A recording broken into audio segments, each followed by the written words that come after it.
Thermodynamics, example 13. We've got a light scale pan, light meaning it's got negligible mass, attached to a vertical light string. So this string is holding up this scale pan underneath, and so straight away I know there'll be a tension there.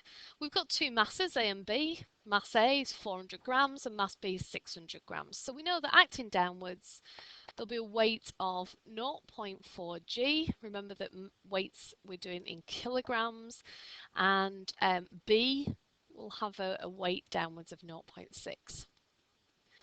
Now there will be a force of B acting on A and A acting on B. There are forces acting between these two particles, and we'll come to that in part B. So the first part tells us that the scale pan is accelerating upwards at 0.5 meters per second.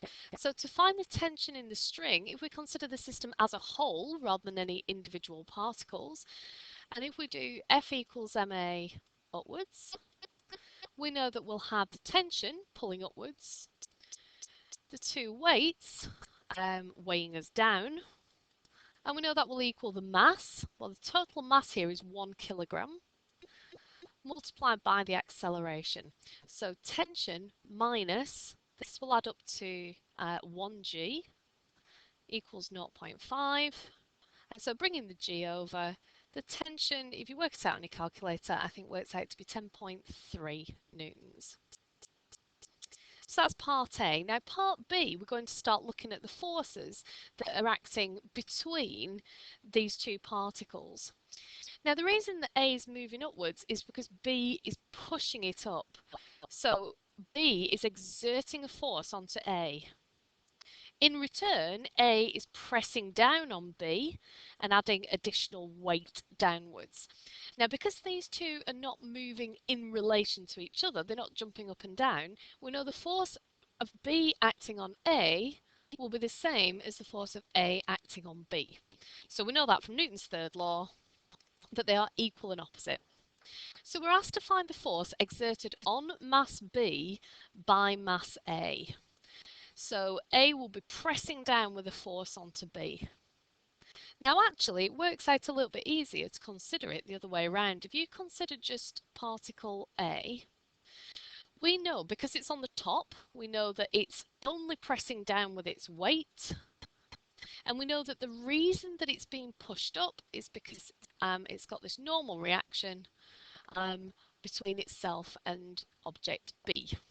So they're the only two forces that are acting on particle A. And we know that it's accelerating upwards with the scale pan with a speed of 0.5. So if we do F equals ma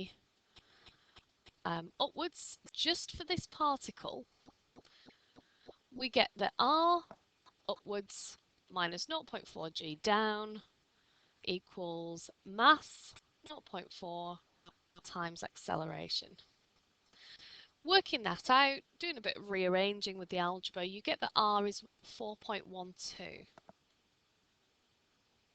So that is the force of B on A, that reaction pushing upwards. But by Newton's third law, we know that these forces will be equal and opposite, so the force from A acting on to B will be the same, 4.12. So by Newton's third law, that would be the answer to the actual question we're asked here. What is the force exerted on B by A? So the answer is 4.12. For part C, we've got to find the force exerted on mass B by the scale pan. So let's have a think about mass B. It's 0.6. We know that its weight will be 0.6 g. We know we've got this force coming down onto it from A of 4.12. And we know that the scale pan is pushing it up. That's why it's moving upwards, because the scale pan is pushing it from underneath. So if we do the same thing again, F equals ma vertically, we've got S pushing up, we've got the force acting down, which is 4.12, that's pressing down from A, And then we've also got the weight acting downwards. And that will be equal to the mass multiplied by the acceleration. So working that out, if you bring both of these over to the right hand side, S works out to be 10.3 newtons.